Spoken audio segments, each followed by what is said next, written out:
রাজধানীর বুকে এক টুকরো জনসমুদ্র, যেখানে রাজপথ আর ফুটপাতের সীমানা মিশে একাকার। বলছি গুলিস্তানের কথা। কয়েক দশকের ইতিহাস আর লাখো মানুষের জীবিকার কেন্দ্র এই ফুটপাত মার্কেট। বিলাসিতা নয়, বরং সাধারণ মানুষের প্রয়োজনের নাম গুলিস্তান। আজকের বিশেষ প্রতিবেদনে আমরা দেখব এই বাজারের পেছনের গল্প, এখানকার বৈচিত্র্যময় ব্যবসায়ী এবং ক্রেতাদের হালচাল।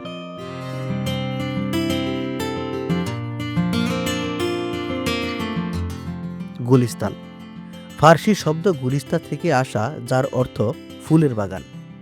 মুঘল আমলে এখানে বাগান থাকার কথা শোনা গেলেও আজকের গুলিস্তান সিমেন্ট আর মানুষের অরণ্য।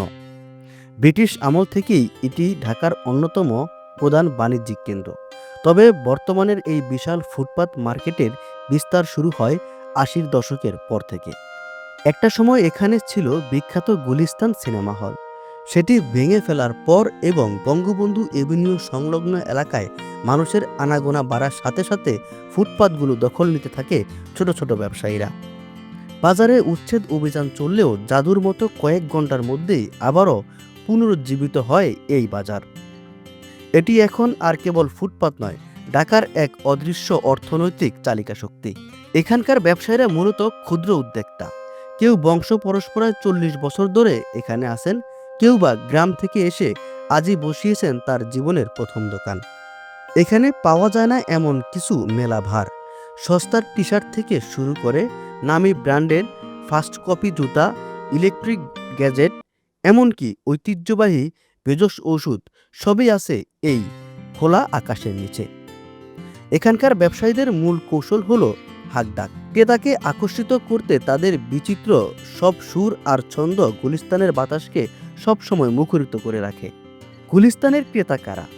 উত্তরটা সহজ, সবাই। তবে মূল গ্রাহক মধ্যবিত্ত ও নিম্ন আয়ের মানুষ। গার্মেন্টস কর্মী থেকে শুরু করে নিম্ন পদস্থ কর্মচারী, এমনকি বিশ্ববিদ্যালয়ের শিক্ষকরাও এখানে আসেন সাশ্রয়ী কেনাকাটার খোঁজে। দর কষাকষি এখানকার অলিখিত নিয়ম।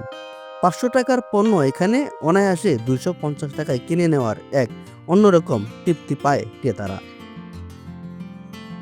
যানজট, হকার উচ্ছেদ আর ভিড়ের ভোগান্তি থাকলেও গুলিস্তানের ফুটপাত টিকে আছে সাধারণ মানুষের সাধ্যের মধ্যে স্বাদ পূরণের আশ্রয় হয়ে।